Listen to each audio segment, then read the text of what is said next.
Everyone, सुप्रभात। आप सभी को होली की हार्दिक शुभकामनाएं। तो आप मेरा रूम देख सकते हैं कितना कचरा हुआ है। पढ़ते पढ़ते बिल्कुल भी टाइम नहीं मिलता। सारे स्टडी टेबल से लेके सारे रूम तक कचरा था। तो मैंने सोचा कि चलो रूम की सफाई करते हैं। तो सबसे पहले मैंने पर्दे को लगाया। उसके बाद ये भगवान जी का जो पूजा का स्थल था वो थोड़ा सा मैं सोची कि थोड़ा सा इसको ऊंचा कर देते हैं, क्योंकि भगवान जी को ज़्यादा नीचे नहीं रखना चाहिए। तो मैं ईंट लगा के यहाँ पे ऊंचा कर रही हूँ और अच्छे से अपने भगवान जी को मंदिर को सोची कि सही से कर देते हैं, अच्छे से डेकोरेट कर देते हैं। क्योंकि ये पेपर जो है ना पूजा करते करते काफ़ी गंदा हो जाता है। तो इस तरीके से मैं सोची चलो सारे रूम की अच्छे साफ़ सफाई कर लेते हैं, क्योंकि यही छुट्टियां होती है, क्लास वगैरह ऑफ होते हैं, ऑनलाइन क्लासेस ऑफलाइन क्लासेस सब कुछ ऑफ होते हैं। तो थोड़ा सा टाइम मिला तो सोचे कि बस सब कुछ थोड़ा सही से सेट कर लेते हैं। और ये मैं छोटा सा ऑल आउट का डब्बा था, इसको मैं सोची कि कुछ यूज़ कर लेते हैं। इसको अच्छे से बना के बॉक्स की तरह और दीवार में अच्छे से चिपका के रख लेंगे, ताकि खूबसूरत लगेगा। तो सामान वामान रखने के लिए सही रहेगा। जैसे कुछ भी कंघी वगैरह, यहाँ पे पूजा का कोई भी सामान रख सकते हैं। यहाँ पे किचन का भी कुछ छोटा मोटा सामान, कुछ चम्मच वगैरह यहाँ पे कुछ भी रख सकते हैं, चाकू वगैरह। फिर मैं बर्तन साफ़ की। बर्तन साफ़ करने के बाद सारे बर्तन को सही से साफ कर ली। इस सब कुछ इसका सुबह का टाइम है, सुबह 7 बज रहे हैं। तो चलो फिर मैं जल्दी से नहा लेती हूँ। उसके बाद क्योंकि पूजा सोचे सोमवार का दिन है, उसके बाद मैं चली जाऊंगी मंदिर भोलेनाथ के दर्शन करने को। तो यहाँ पर मेरे कंप्लीट होते हैं रूम की साफ़ सफाई। आप देख सकते हो कि अब मेरा रूम देखने में लग रहा है कि इंसानों का रूम है, वरना पहले तो एकदम भूत का घर बना हुआ था। एकदम सारे तरफ सब कुछ बुक वगैरह, सारे सामान कपड़े सारे बिखरे पड़े हुए थे, सारे बर्तन वगैरह। तो अब थोड़ा ढंग का हो गया मेरा बेड वगैरह। तो यहाँ पे भाभी कपड़े धो रही है, मेरे मकान मालकिन। उसके बाद चलो मैं नहा लेती हूँ, नहा के आती हूँ।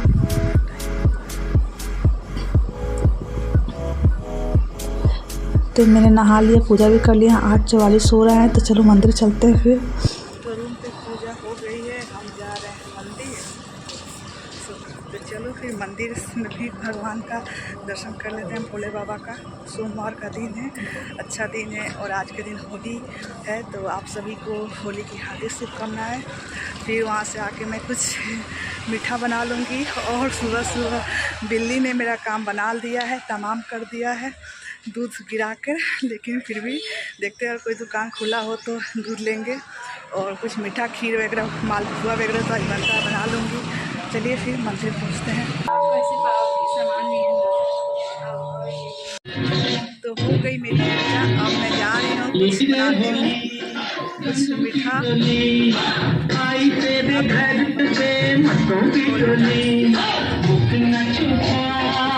गई उधर सब होली खेल रहे थे, तो थोड़ा सा मुझे भी रंग लगाया गया। तो यहाँ भी मैंने पूजा कर ली, मंदिर से भी हो गई। और आप देखिए तो यही वो दूध है जिसको बिल्ली ने सुबह सुबह गिरा दिया था जब मैं नहाने के लिए गई थी। तो ये 1/2 लीटर दूध लेके मैं आई। चलो कुछ मीठा बना लेते हैं, होली का त्यौहार है। तो यही तो एक मौका है जिसमें मैं कुछ अलग स्पेशल बना सकती हूँ, क्योंकि डेली तो मैं इतनी लेजी टाइप की लड़की हूँ कि अपने खुद के खाने के लिए कुछ नहीं कर पाती। कभी सब्जी चावल बना लेती हूँ, कभी दाल चावल चोखा ही चल जाता है। कुछ भी मतलब मैं कुछ भी खा लेती हूँ, दही रोटी खा लेती हूँ। तो आज सोचा कि कुछ बनाते हैं स्पेशल, क्योंकि मेरी माँ की भी विश थी कि मतलब मुझे हमेशा मेरी माँ मुझे कसम दे के खिलाती थी। तो उनको खुशी होगा कि मेरी बेटी अकेले है लेकिन फिर भी इंजॉय कर रही है, सारे खाना बना रही है। तो यहाँ पे मैंने छोला के लिए मटर और आलू चढ़ा दिया है और मालपुआ के लिए मैं आटा रेडी कर रही हूँ, आप देख सकते हैं। तो चलो फिर मैं तैयारी करती हूँ। किसी ने क्या खूब कहा है दोस्तों कि जो बदला जा सके उसे बदलो, जो बदला ना जा सके उसे स्वीकार करो, जो स्वीकारा ना जा सके उसे दूर हो जाओ, लेकिन खुद को खुश रखो। तो बस मैंने ये सोचा कि जो परिस्थिति है वो तो है ही, वो कभी नहीं बदलने वाली है। अब जो हो चुका वो तो हो चुका, तो फिर भी खुद को खुश रखना हमारी रिस्पॉन्सिबिलिटी बनती है, क्योंकि कहते हैं कि आत्मा में ही परमात्मा होते हैं। तो अपने आप को खुश करना सबसे बड़ा हमारा कर्तव्य होता है, क्योंकि हम अब खुद खुश रह पाएंगे ना, तभी अपने आसपास के माहौल को खुशनुमा बना पाएंगे, आसपास के लोगों को खुशी दे पाएंगे, अपने से जुड़े लोग जो होंगे उनको खुशी दे पाएंगे। तो इतनी ज्ञान की बातें, इतनी लेक्चर की जो मैं दे रही हूँ, शायद ये पहले मेरे पास ये ज्ञान नहीं था। मम्मी को खोने के बाद ऐसा लगा कि नहीं, मम्मी ने मेरी लाइफ में कभी मम्मी ने इंजॉय नहीं किया, अपनी लाइफ को कभी अच्छे से इंजॉय नहीं की। तो उनके जाने के बाद मुझे लगा कि नहीं, बहुत छोटी लाइफ है और आपका ये हाथ में है कि आप इसे रो के बिताओगे या हंस के, क्योंकि प्रॉब्लम तो आएंगे, पर प्रॉब्लम को आप बताओ कि तुम कितना भी रुलाओगे, हम रोएंगे नहीं, हम हंसेंगे। आप उसे बताओ कि हम खुश रह के दिखाएंगे।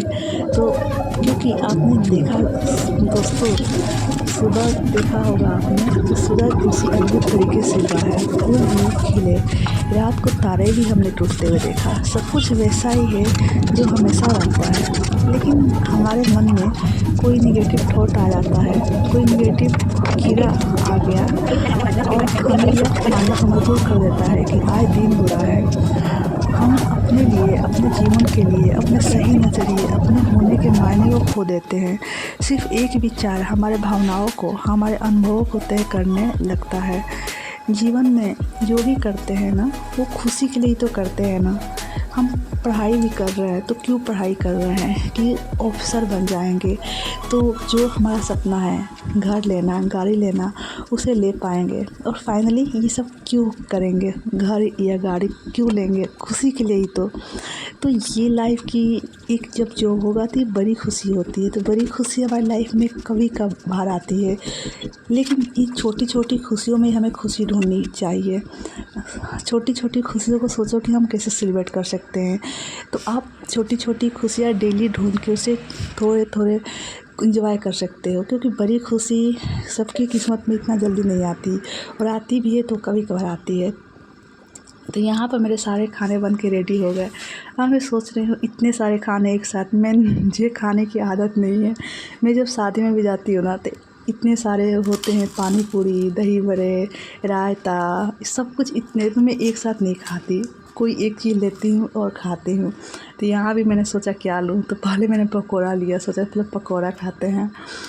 तो इतना खाना तो खा नहीं पाऊँगी, कितना भी कम बनाओ तो एक लोग का ज़्यादा हो जाता है। तो चलो आप पकौड़ा खा के बताओ कि आपको कैसा लगा पकौड़ा हमारा। उसको मैं थोड़ा छत पे चली गई खाना खाने के बाद, देखते हैं सब कैसे होली खेल रहे हैं। तो यहाँ पे लड़के आप देख सकते हैं कि कलर तो उनके पास शायद नहीं था, वो पानी एक दूसरे को टंकी से पानी निकाल के और एक दूसरे को पानी डाल के होली खेल रहे थे।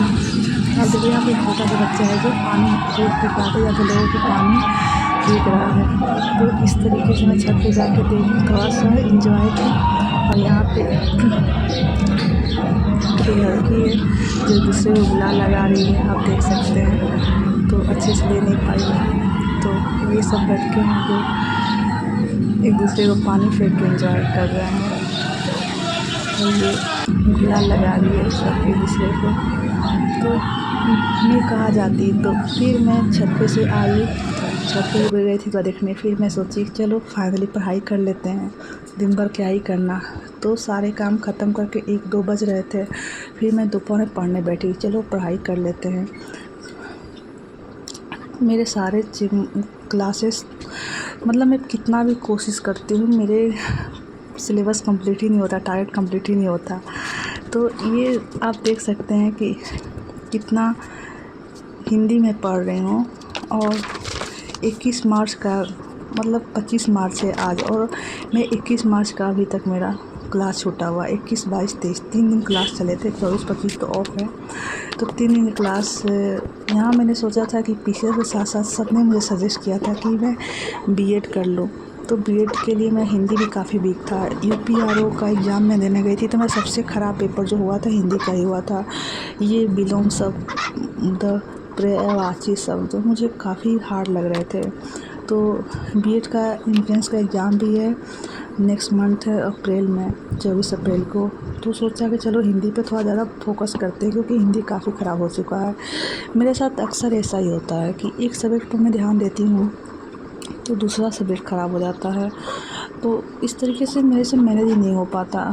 शायद यही वजह है कि अभी तक मेरा एग्ज़ाम कोई क्वालिफाई नहीं कर पा रही हूँ। तो मैंने सोचा चलो इस बार तो हिंदी को अच्छे से पढ़ लेते हैं, देखते हैं सारे जो भी होते हैं प्रवाची शब्द, तत्सम तद्भव, ये सब मुझे काफ़ी हार्ड लगते हैं, समास वगैरह। तो उसके बाद मैं शाम को 5-6 बजे तक इस तरह से कंटिन्यू 4 घंटे की स्टडी की। फिर मैं छत पे गई और सोचा कि चलो रात को देखते हैं सब कैसे एंजॉय कर रहे हैं।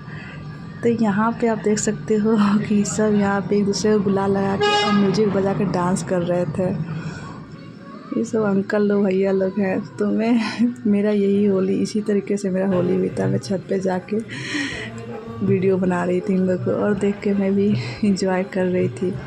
और कहाँ ही जाती, अकेले रह रही हूँ रूम लेकर। तो इस तरीके से मैंने खुद को खुश रखने की कोशिश की, छोटी छोटी खुशियाँ ढूंढी, क्योंकि